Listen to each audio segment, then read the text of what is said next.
Hey guys, Derek with D&D Wild Outdoors here. I wanted to bring you something a little different today. It's a do-it-yourself video. I'm kind of rounding it to an atomizer, I guess you would call it.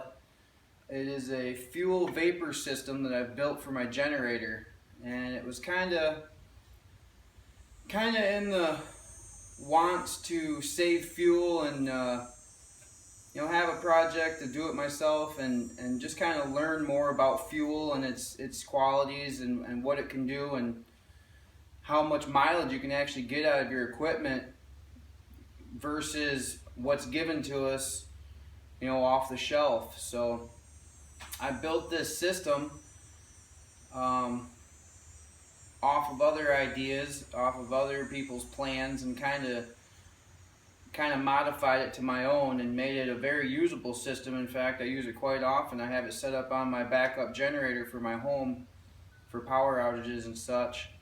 And just kind of want to give you a run over on how the system works. And these are very rudimentary drawings. I'm no artist. So what we have here is just a rough sketch of how this whole system is aligned. Basically, this is the generator here. You have a carb on the face of it. It's got a bowl. This is your needle and seat area. This is where your fuel line would come into. You have a butterfly and a regulated choke on here. What that does is when it draws, when you plug something into it, it draws power. It tells the motor to kick up the RPMs and open that choke more to get more air, more fuel.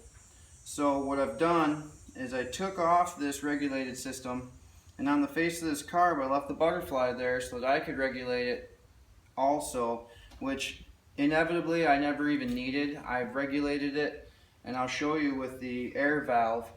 But from there I built a plate to go on here, and there's just two mounting bolts on the face of this. Your butterfly is right here. I made a plate that would mount directly onto those two studs, covering that butterfly area. From there I built a tube off of that piece, off of that plate, so I could mount and hook up a clear plastic line. So this was in the beginnings of all this, and this is the third prototype. I couldn't come up with the right size canister to hold the volume of fuel, to get the volume of atomized gases inside of this canister, until I really got a good size canister going on. And once I did, it really started working great. So let's jump back here. Now we've got directly to the carb, we've got the factory butterfly and choke in here, wide open. I've left it wide open so that I regulate it here on a ball valve. And this is just simply wide open to oxygen. And what I noticed with that is the more your atomized fuel begins to build inside this cylinder, and you get a higher quality of gases coming through these tubes, the less air it actually needs. So you're able to tighten down that ball valve and keep a beautiful RPM running on your generator. In fact, this system, once I really got it regulated down and this canister was completely full of vapor, I almost didn't need any air. And if you ever do try this, and you'll find out that temperatures also play with the role of it. If it's cold outside, your fuel's going to atomize less. If it's warm outside, it's going to atomize faster. So more or less air will be needed in your case, or your circumstance, or your atmospheric surroundings. So let's jump now to this canister.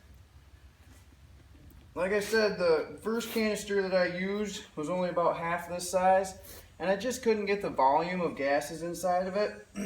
So I bumped up the size of my canister, and basically how this works is there's a tube that runs all the way to the bottom, and I'm held at about a ½ inch off the bottom. And on that I just bought a simple lawnmower filter, just so you can keep all the outside dirts and such out of your fuel. But it pulls in oxygen through this tube down underneath the fuel level. Now in that canister I've got about a quart of gas inside of there. and this tube runs down underneath it, and as you start the compression motor, or any compression motor, it begins to pull oxygen. It's starving, it wants oxygen right now, so when you pull that over, it begins to pull air through this to itself, pulling air from here underneath the gas. Once this begins to boil, it'll start to fill this canister up, and it may take 3 or 4 times pull starting your generator, or I've even seen this done with vehicles, strangely enough. But once that begins to happen, this will begin to fill with vapor. It'll draw that vapor through the hose into your generator, and then you regulate it with the ball valve here. So now you have a fuel air mixture, and it's completely hand regulated and simply done that way.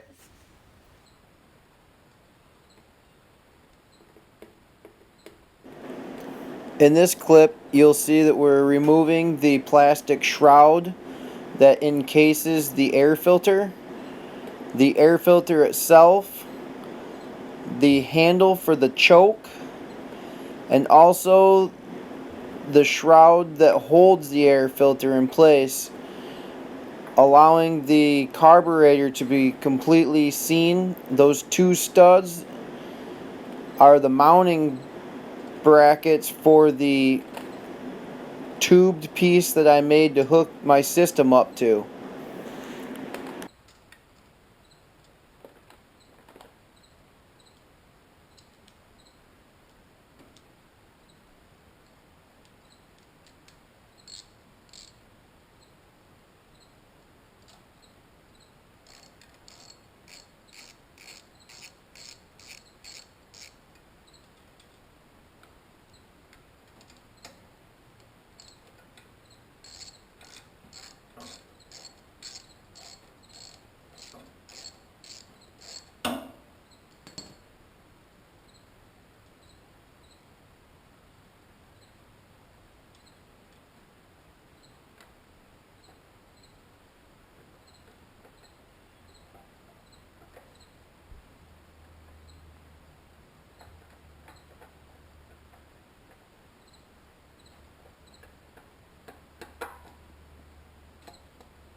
As far as being airtight, we also use the same stock gaskets that came off the carburetor to hook into our piece for our system.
Hey guys, thanks for watching our video.